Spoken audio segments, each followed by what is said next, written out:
Hello, everyone, and welcome back to the ADHD Awareness Podcast series. I'm your host, Girtha Patel, and today I am honored to welcome Dr. Stephen Hinshaw. He is a distinguished professor of psychology at UC Berkeley and a professor of psychiatry and behavioral sciences at UC San Francisco. Dr. Hinshaw received his undergrad degree from Harvard University and earned his PhD in clinical psychology from UCLA, where he completed rigorous training in developmental psychopathology, assessment, and intervention. He has spent decades as a clinician scientist working at the intersection of research, teaching, and public engagement. At UC Berkeley, Dr. Hinshaw has held numerous leadership roles, including serving as the chair of the psychology department. His academic work spans from developmental psychology, clinical science, neuroscience, and public mental health, with a particular focus on ADHD, neurodevelopmental conditions, and mental health stigma across the lifespan. He has published hundreds of peer-reviewed scientific articles, edited major academic volumes, and authored over a dozen influential books for both professional and general audiences. His work has been supported by major research funding agencies and has helped shape diagnostic practices, educational policy, and public understanding of ADHD. In addition to his research, Dr. Hinshaw is widely recognized for his leadership in stigma reduction efforts, including initiatives aimed at improving mental health literacy, increasing access to care, and humanizing psychiatric conditions through science-based storytelling. His ability to bridge rigorous research, clinical insight, and real-world impact has made him one of the most respected and influential voices in the field of ADHD and mental health today. Thank you for joining the podcast today, Dr. Hinshaw. Thank you, and thank you for that generous introduction. Okay, so when we talk about stigma in a scientific sense, what does it actually include? Is it attitudes, behaviors, policies, or something deeper? Well, I think the answer would be E, all of the above and more. So, stigma is an ugly term. You just have to sort of say it out loud to yourself, stigma. The consonants get stuck in your throat, and its literal meaning derives from, excuse me, both ancient Latin and Greek languages.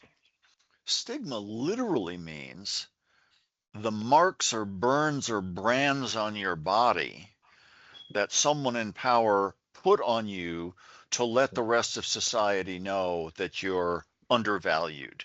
You're part of a marginalized group. You don't really belong as a full member of society. Yeah, what you said really aligns with the classical framework by sociologist Irving Goffman and later work by Lincoln Felon, where they define stigma as you said, labeling, stereotyping, separation, status loss, and discrimination, all operating within systems of power. And it's not just about negative beliefs, it's also implemented into political systems, institutions, and policies as well. So we can talk about, as you just succinctly put it, public stigma, society's attitudes about members of a great many different groups. We can talk about internalized or self-stigma, the tendency for people who are members of those groups to take on the devalued role. We can talk about something called anticipated stigma, that if you're a member of such a group, but it's not a visible group membership and you aren't literally branded or stigmatized, you probably expect that people are going to catch on to what that group, that derogated group is, and treat you poorly. And Goffman also had a term he called courtesy stigma.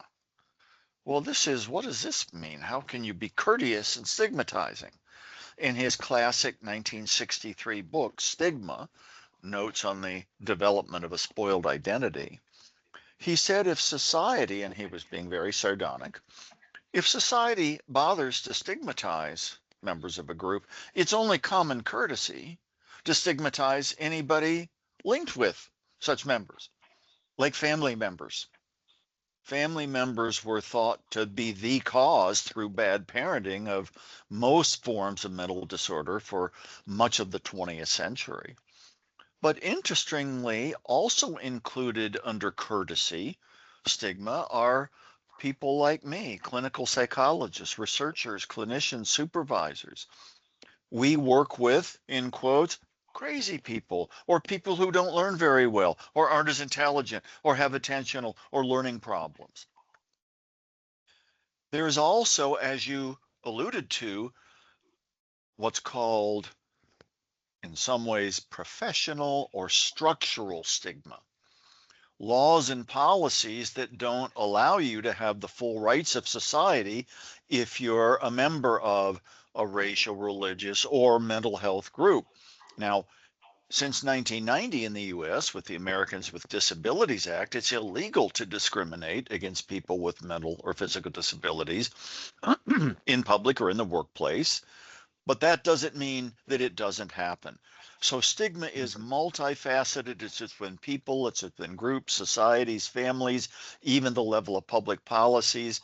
And the big problem is for stigma related to neurodevelopmental conditions like ADHD or autism spectrum or mental illnesses, not only does stigma prevent people from getting the help and treatment and care they need, but it also casts a pall over their existence because so many people take on through this internalization. Maybe I don't have the full rights, or I don't believe I'm really worth it to get the care and treatment I need.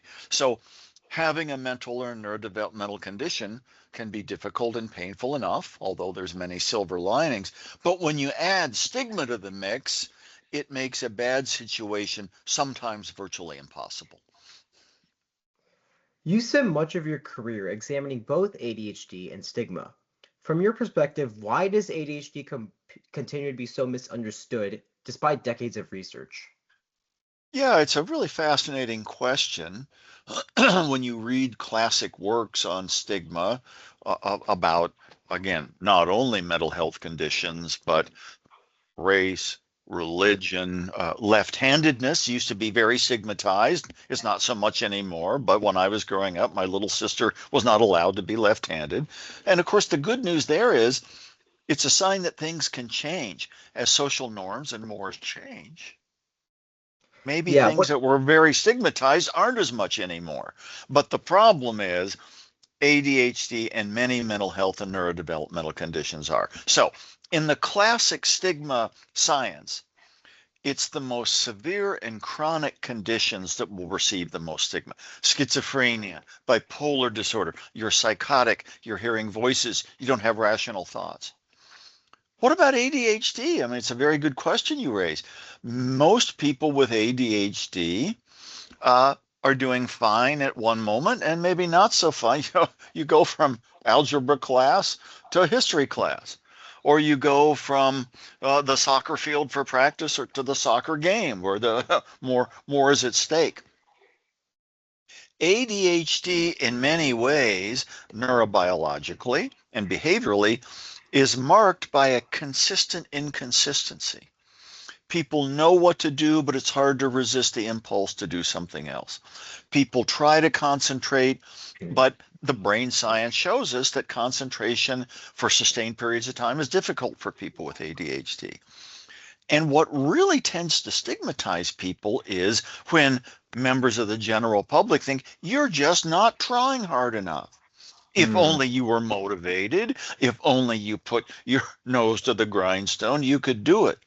So ADHD receives a lot of stigma, more than you might expect from theory, because of its very nature of having problems sustaining motivation, lapsing in attention. And of course, ADHD is really misnamed. It's not an attention deficit. People with ADHD often experience what we call hyperfocus. Hard to get your mind off a certain track if it's something you're really good at and it's intrinsically motivating.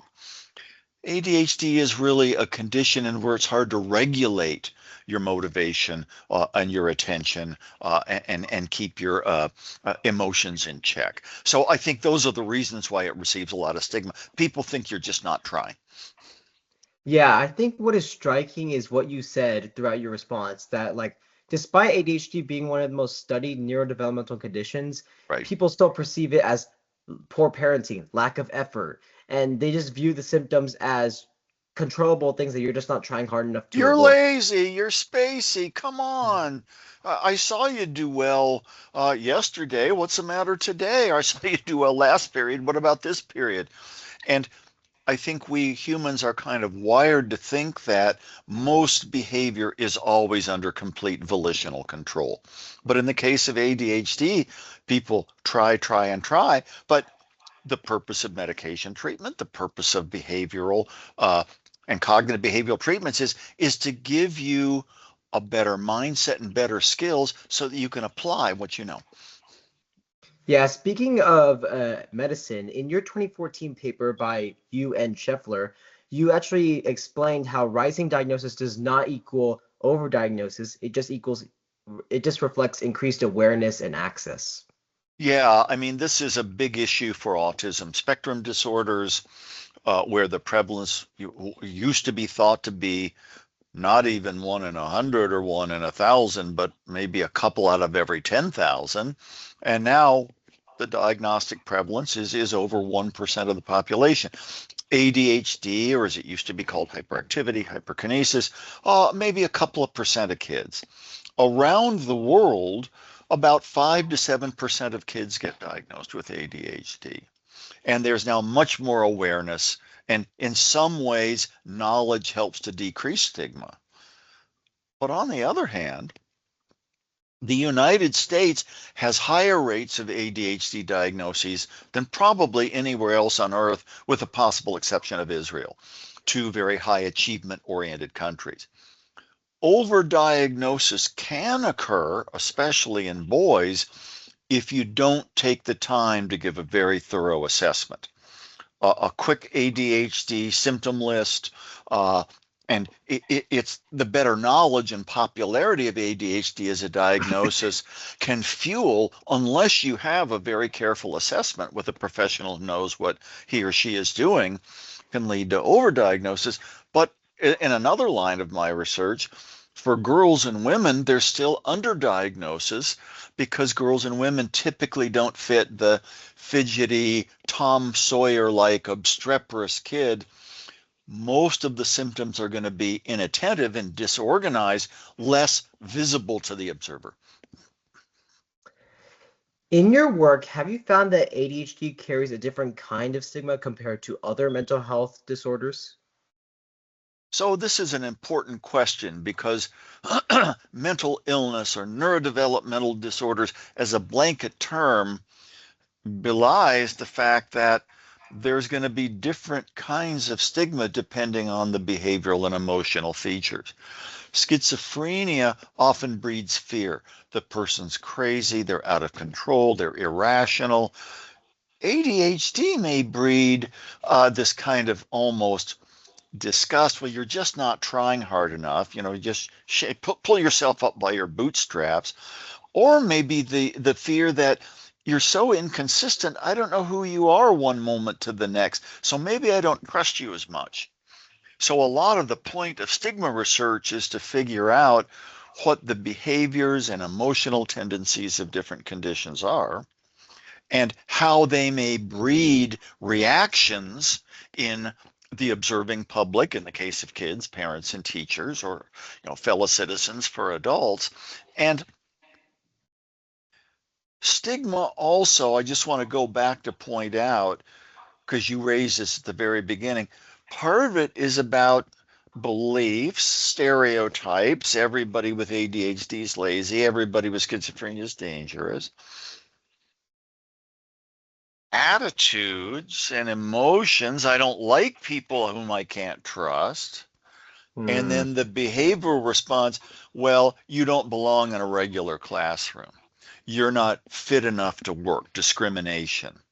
So stereotypes, prejudice, and discrimination are the kind of stepping stones of stereotyped cognitions, prejudicial emotions and attitudes, and discriminatory practices that most stigmatized groups do experience.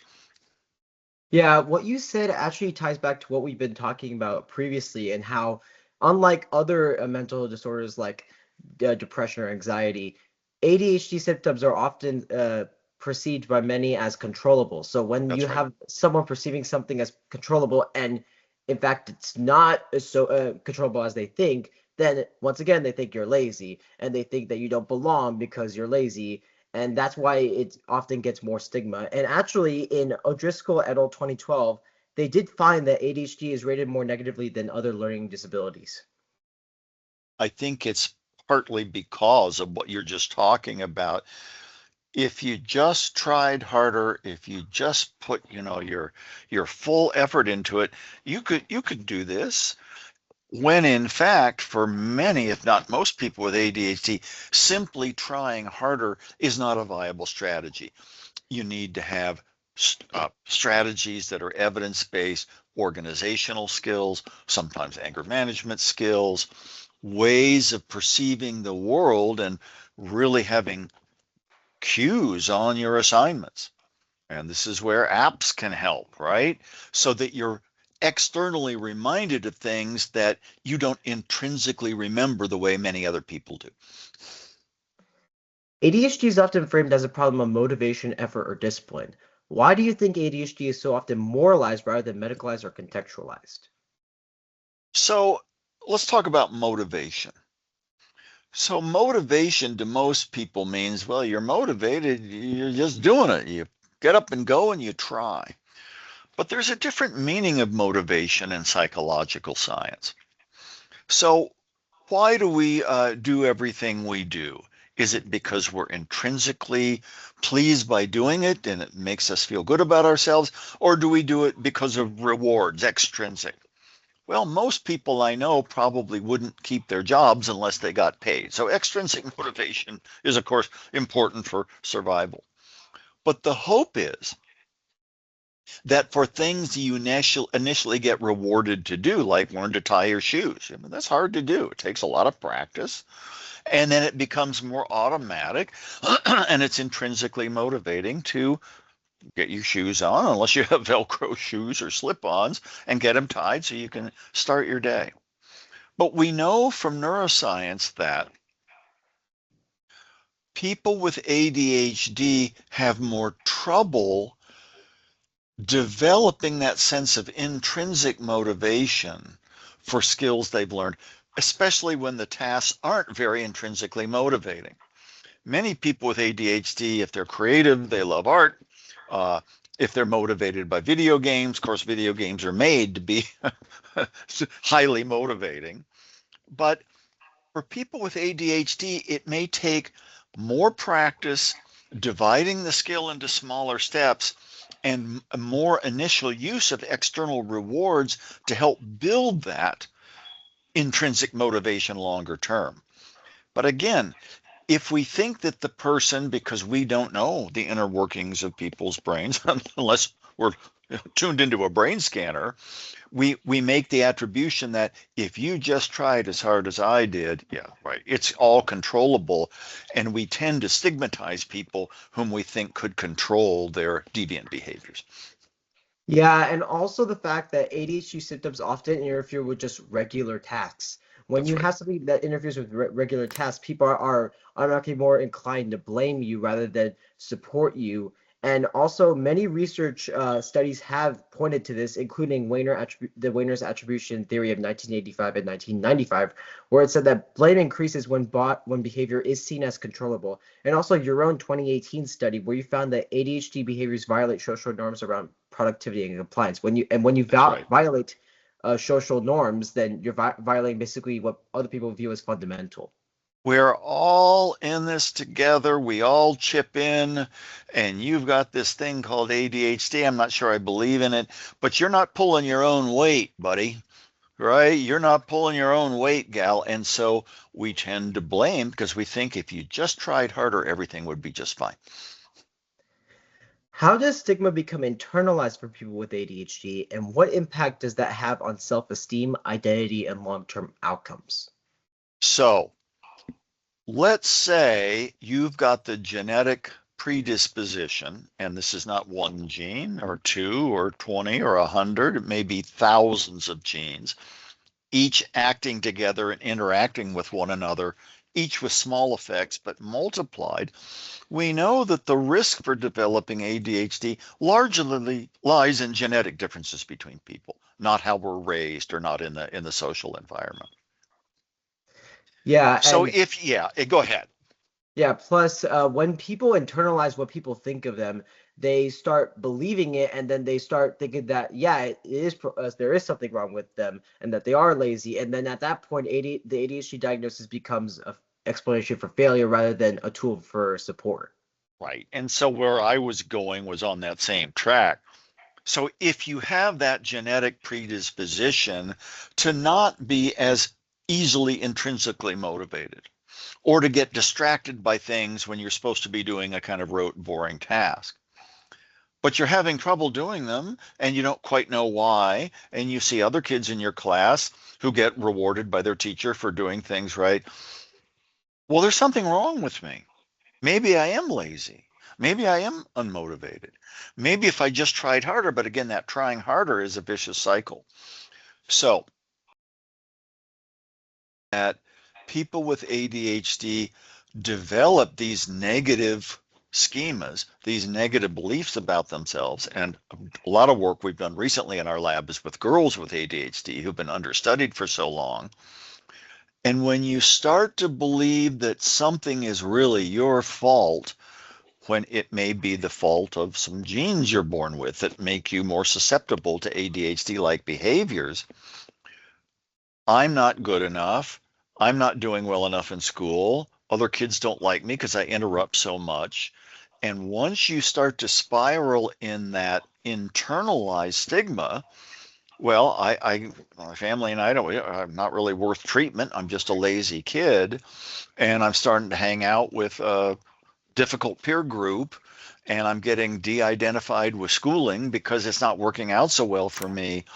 Those kind of perceptions and attitudes and failure in school are the things that happen often in middle school and high school for kids with ADHD that predict really difficult outcomes later on.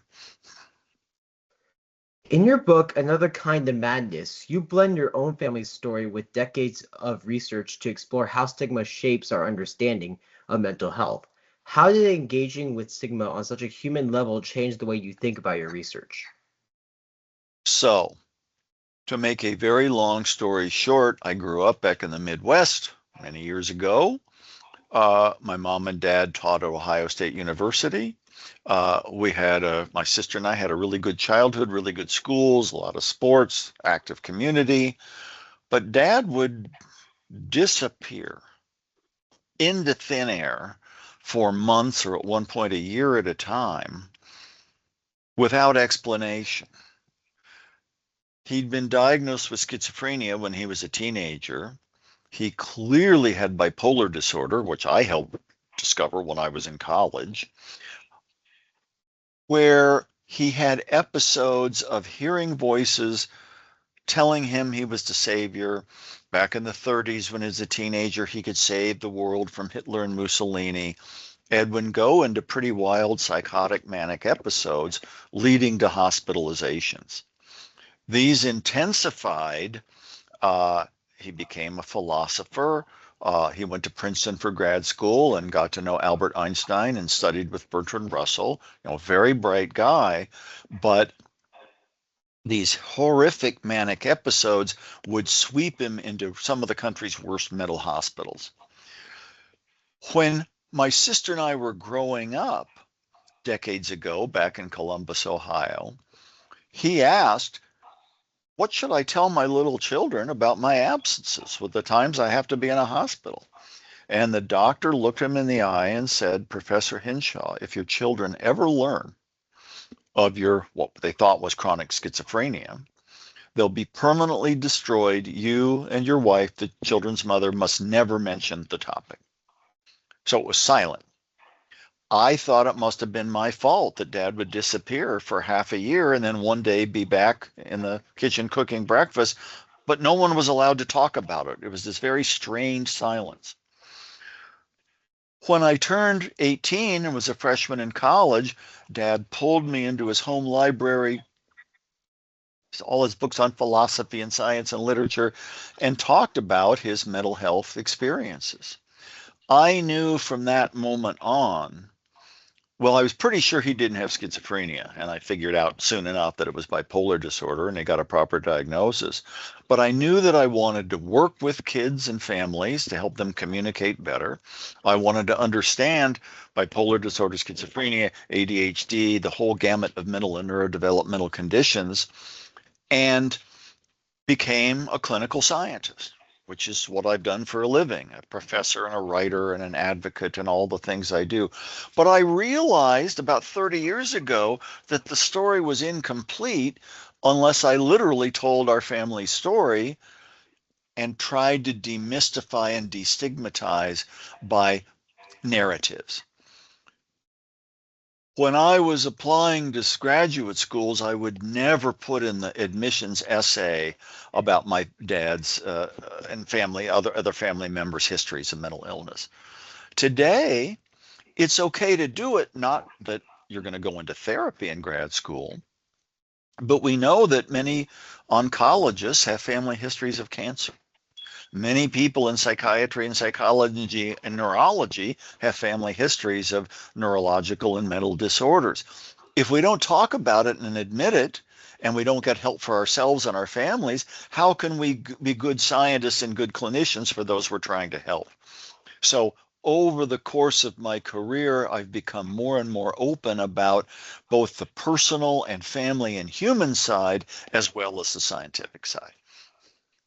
Yeah, your story brings up a very interesting point. It's that studies have constantly shown over the years that connecting lived experiences with science actually reduces stigma because you can understand how people have lived it and coped with it.